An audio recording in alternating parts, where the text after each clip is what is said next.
Olá, tudo bem? Bom, bem-vindos ao curso de Química Geral. Hoje nós estamos na aula 9. Vamos dar continuidade ainda na discussão dos modelos atômicos. Se lembra que nas aulas anteriores a gente saiu lá do modelo dos gregos, um modelo de matéria contínua, sem evidências experimentais. A gente passou pelo modelo de Dalton, que continua ainda com a matéria contínua. Passamos pelo modelo de Thomson, onde ele agregou informações já com evidências experimentais que esse átomo é composto por partículas subatômicas, os elétrons, mas ainda continuava com o modelo de matéria contínua. Passamos pelo modelo do Rutherford, onde ele já propõe um modelo de matéria descontínua, onde você tem a alocação, de material de carga positiva na região do núcleo, os prótons e os nêutrons, e os elétrons estão orbitando ao redor do núcleo em eletrosferas. Depois ainda teve um acréscimo, um aperfeiçoamento no modelo dele, feito pelo Bohr, no qual ele vai levar em consideração algumas informações e proposições que foram feitas pelo Max Planck e pelos experimentos do efeito fotoelétrico, dos quantas de energia, e pelo experimento do efeito fotoelétrico do Einstein, em relação a essa questão de que a radiação ela choca e ela precisa ser entendida também não só como onda, mas também como uma partícula, que os fótons são partículas que se chocam lá da radiação. E ele aperfeiçoou esse modelo e propõe que os elétrons, então, estão ocupando essas órbitas em posições específicas. Por isso não tem um problema de dissipação de energia e de perda. Mas, agora a gente tem uma interrogação para entender como é que, de fato, essas coisas acontecem. Para isso, a gente vai precisar recorrer ao mundo quântico. Bom, com o modelo do Einstein, do efeito fotoelétrico, ele sugere que a radiação eletromagnética precisa ser entendida também com propriedades corpusculares, com uma partícula. A onda ela choca como uma partícula, para realizar o efeito fotoelétrico e ejetar esse elétron. Bom, no entanto, não dá para se considerar onda só a matéria. Por quê? Porque a onda ela sofre um fenômeno de ótica, que é a difração da onda. Ou seja, um feixe de onda, quando ele passa por um anteparo, por um orifício, ele passa a gerar ondas circulares e a sobreposição dessas ondas, quando elas são construtivas, você vai ter máximos, no anteparo detectado de partes mais claras, e quando ela for destrutiva, você vai ter essas partes mais escuras. Bom, então, essa radiação eletromagnética, ela se comporta como onda, mas ela também se comporta como matéria, como partícula, como corpúsculo. E aí, como é que vai resolver essa questão? Bom, vai ter que abrir mão da mecânica clássica e vai ter que pensar em outras possibilidades.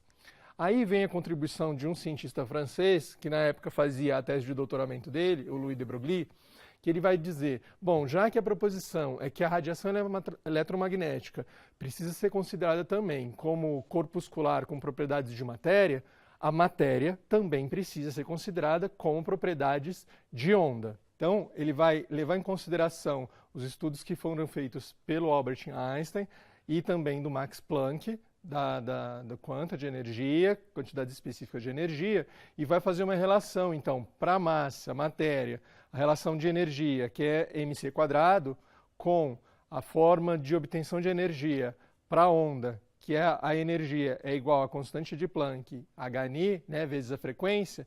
Fazendo essa relação, ele obtém uma relação através da qual a gente pode observar que o comprimento de onda ele é inversamente proporcional à massa daquele objeto, daquele corpo.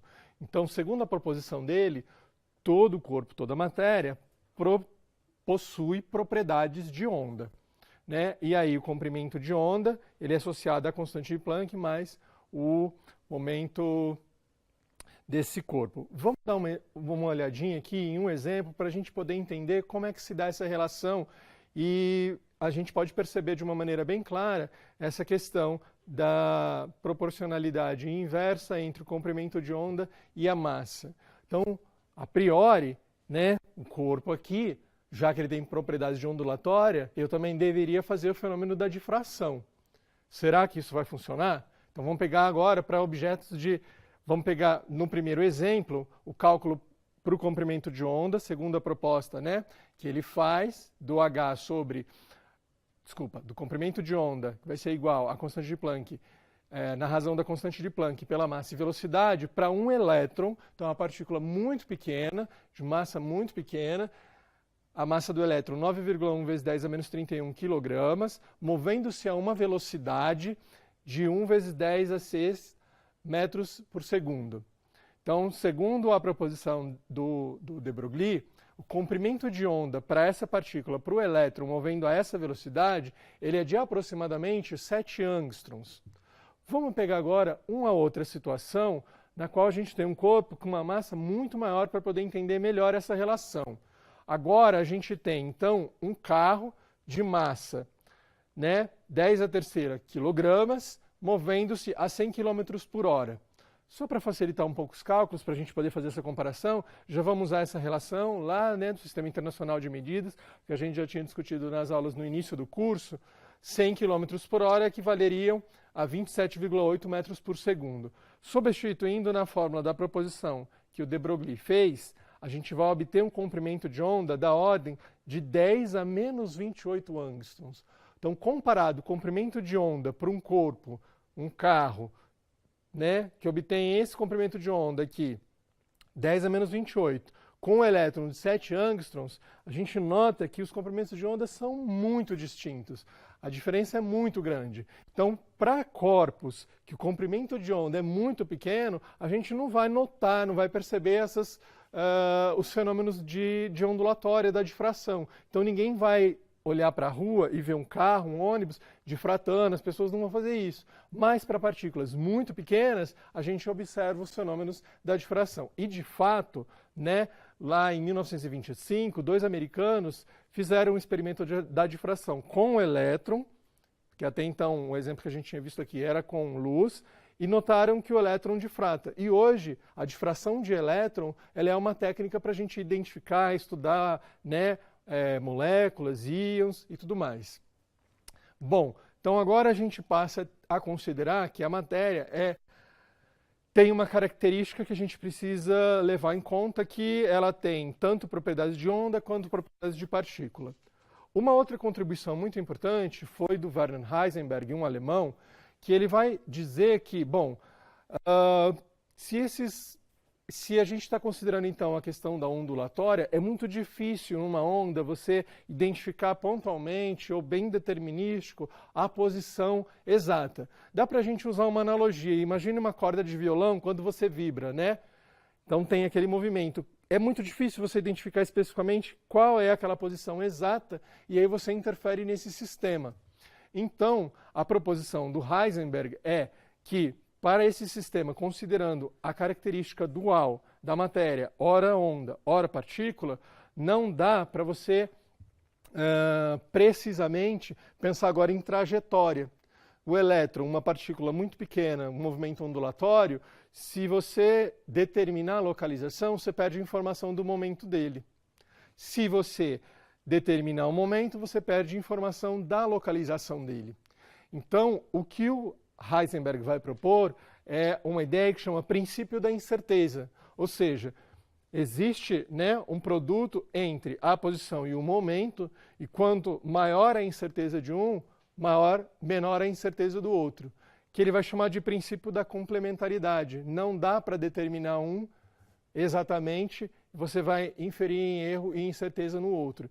Então, um produto disso tem que ser maior ou igual a uma constante, que é a constante de Planck, dividido por 2, quando a gente chama H cortado, que é a relação esférica sobre 2π. Então, um H cortado é H sobre 2π por causa da questão da esfera. E a proposição do Heisenberg vai ser essa.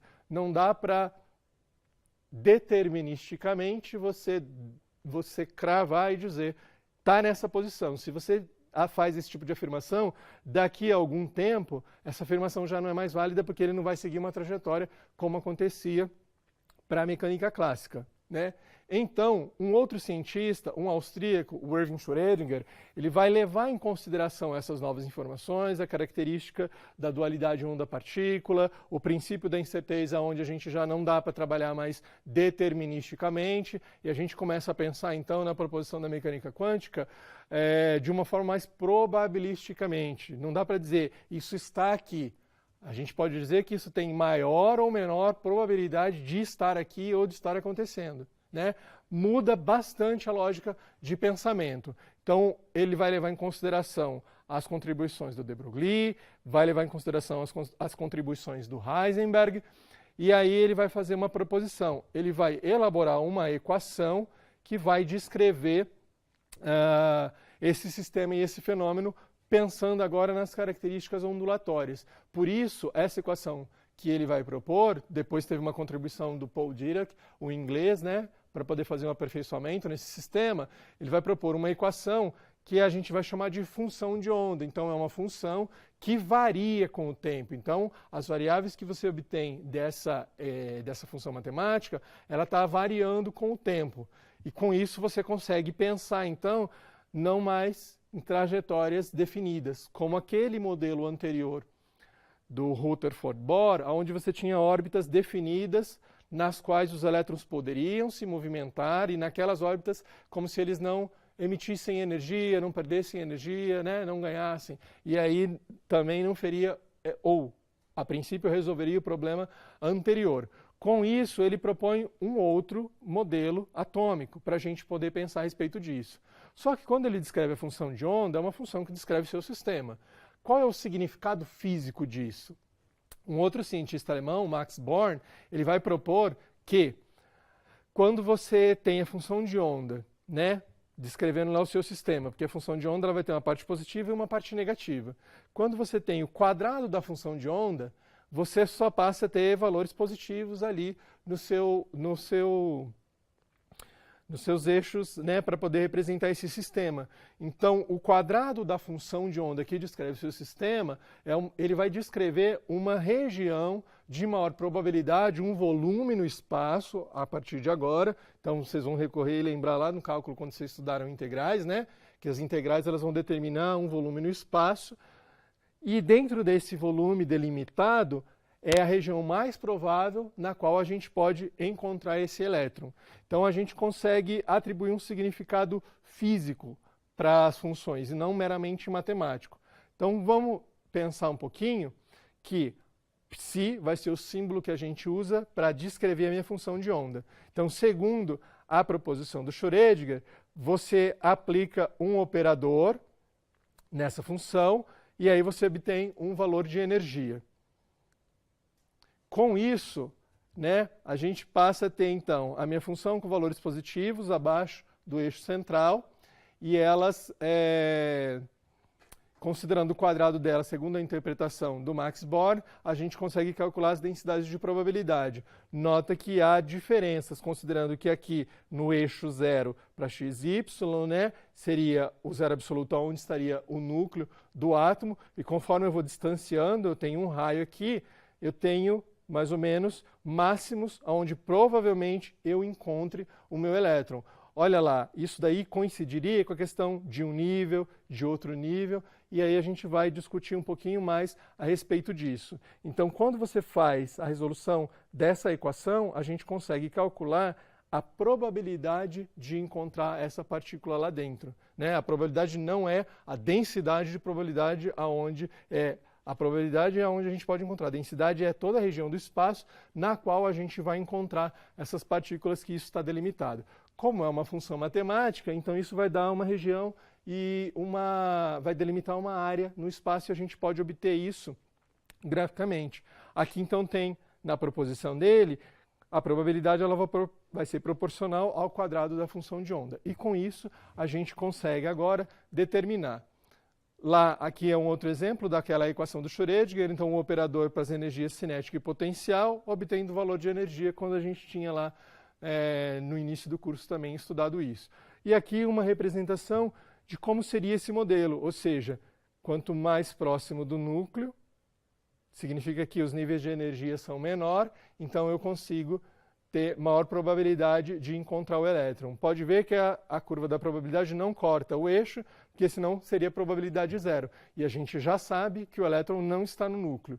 Assim como também ela vai aproximando do eixo, né, em função da distância, mas a probabilidade vai tender a zero. Quando o elétron está muito distante, é como se ele já estivesse fora daquele núcleo e tivesse sido ionizado. E aqui, na última tela, a gente tem uma representação do que seria, então, esse modelo atômico. O núcleo, né, densamente carregado de cargas positivas e massa lá no centro, e uma região agora no espaço, em qualquer região aqui, esse elétron pode se localizar. Então, só para reforçar, deixa de ser determinístico e passa a ser probabilístico. Por isso que a gente vai dar a designação de que orbital é a região do espaço de maior probabilidade de encontrar esse elétron. Né? Não se diz que é a região de probabilidade 100%, é de maior probabilidade. Mas esse é um assunto para a gente discutir na próxima aula, quais são as decorrências da resolução da equação de Schrödinger para a gente entender esse modelo atômico. Bons estudos, consulte o material que está disponível com mais informações para vocês poderem aprofundar e a gente se vê na próxima aula. Até mais!